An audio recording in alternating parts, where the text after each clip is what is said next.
Hey guys, Jacob with Jacob Comics. Happy New Comic Book Day, January 22nd, 2025.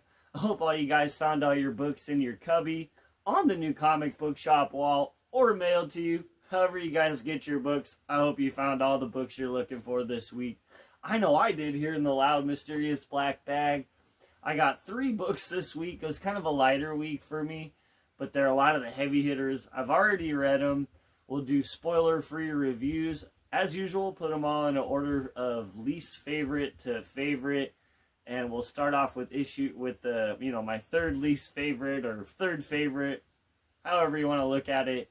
Everything I read this week was really good. Excited to get dived into them, talking spoiler-free about my thoughts. Before we do jump into that, hey, as always, want to give you guys the opportunity to come give me a follow on whatnot. I've got links below. We've got Jacob's Comics 9/8 mystery boxes available still. Every box comes with 1 CGC 9/8 slab and 5 exclusive comics, 2 virgins, 3 trade dresses. We start them at $100, and it's fun times. All right, guys, and I also got Raw's other stuff too. Check me out. As always, let's get this loud, mysterious black bag out of the way. In the number 3 spot this week, I've got Detective Comics 1093. This Taylor run is like super good. I really did enjoy everything I read this week, and I could have seen this on another week hitting the number 1 spot, but everything was just fire. Everything was really good. And so this kind of continues this story going on in Detective of this kind of mystery. Batman's dating somebody new. Are they involved in the mystery? And we do get some more answers in this issue. And it's just it's a really good read. The artwork is on point. Mikel Janine is destroying the artwork in a good way. And this is the Detective Comics that I've wanted for a while. I'm getting both now. I'm getting detective that's kind of grimy and detective worky and a little more thinking man's comic book. And then I'm also getting my Batman run right now, which is really good as well, where it's more of a superhero take on Batman and the good guy versus the bad guy. Really enjoying both Batman titles right now. Stoked that we're getting 2 that are good. Or there might be some more others, but at least that we're getting 2 that are like at that level. Like these are ones I want to talk about and I want to share with my friends. So in our number 2 spot, I've got Amazing Spider-Man 66, continuing with the 8 Deaths of Spider-Man story. And this story just, at least for me, this story just keeps getting better. It keeps fleshing out. Just wanted to, we do get that on, inside the book. Amazingly, that happens. It's not just a teaser to get people to buy the issue. And I how we got there was so good in comparison to other prior runs that have tried to pair Peter with Black Cat. I really kind of felt the reasons behind why this might be something that really helps Peter through everything. And that doesn't spoil it. That's just, if you've read it, you know what I'm saying. If you haven't, you're like curious, what's he saying, what's he hinting at. And so it's just really good, guys. This run is, I'm a little torn because I dislike how they're always restarting the Spider-Man at issue number 1 and everything. You know what I mean, guys? And so it's like, why do they have to restart it? But this creative team is really good. I just, I don't know that John Romita Jr. should should jump on board for another run. This last run was great. It really was great.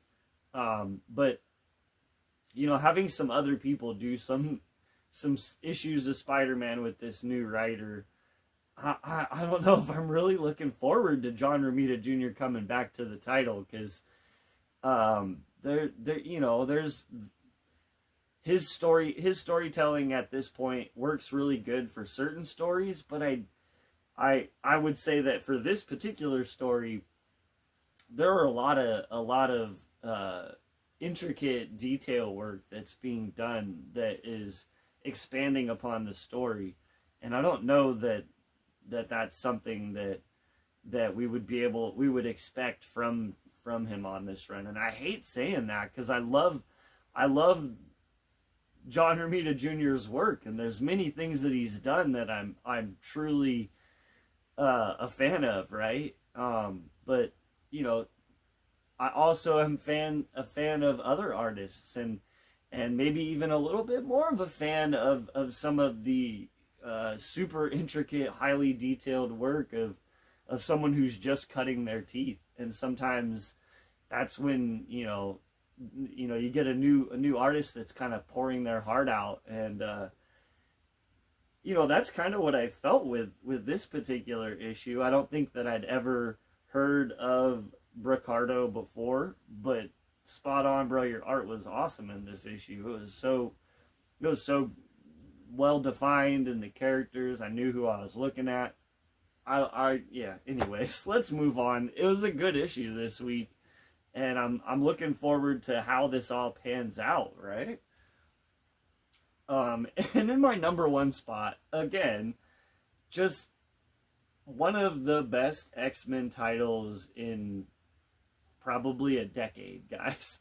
It's been a while since we've read something like this, and Gail Simone is blessing us. We do get a spot or a fill-in artist on this issue, and it's not the greatest art ever. Better than anything I could ever do. So let's say that out front. Way better than anything I could ever do. But even I still had to put this in the number one spot, even with the art where it is in this issue, just because the character building that's going on. I'm sucked in these new characters. I like Death Dream. I like, I don't know all their names like right off the top of my head, but we find out in this issue that, and I'm not going to spoil it, but we find out in this issue that one of the new characters is actually related to an X-Men that we all know and love. I would hope, but that we've all known for many years. And so I felt too that was kind of interesting, and that can I want to know more. You know what I'm saying? And I kind of. There was this moment in the issue where I was sort of like, oh man, let's get these two together and have them go off on an adventure. I think that could really be fun as well. Or if that character were to show up right now, I think there could be some interesting things happening there.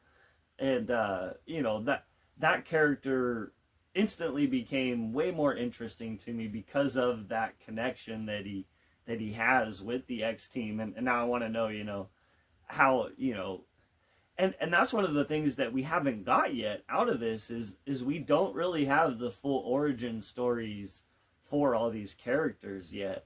We have the full origin story for, forgive me, I can't remember her name right now, but for the mutant that kind of bonds with a horse and has like a fire sword. I don't know how else to. She seems to have control of a fiery horse and a sword, a la kind of like a knight of old. But anyways, that's her mutant powers. Strange, but it's also could be really kind of cool if used right. She reminds me a little bit of Magic in that way, where like the mutant power is a little bit not well defined, but because of that, you're able to use it in interesting ways. But that we've only gotten her origin story, right? We don't know any of the others. Super curious about Death Dealer's origin story. Like the little bits and pieces that we've gotten. We got some more in this issue too. Really are painting a bleak picture, and I would like to see that picture fully kind of brought out, you know, and I can't wait for that all to be revealed. Well, that's what I have. That's what I have today, guys. As you can see, I'm really enjoying the books that I am reading. I try to keep it light, but as always, if you guys are really enjoying something, I'd love to know and hear about it in the comments below. And hey, as always, come check me out on Whatnot and hang out. Links are below. We'll see you guys next time, and have a great day.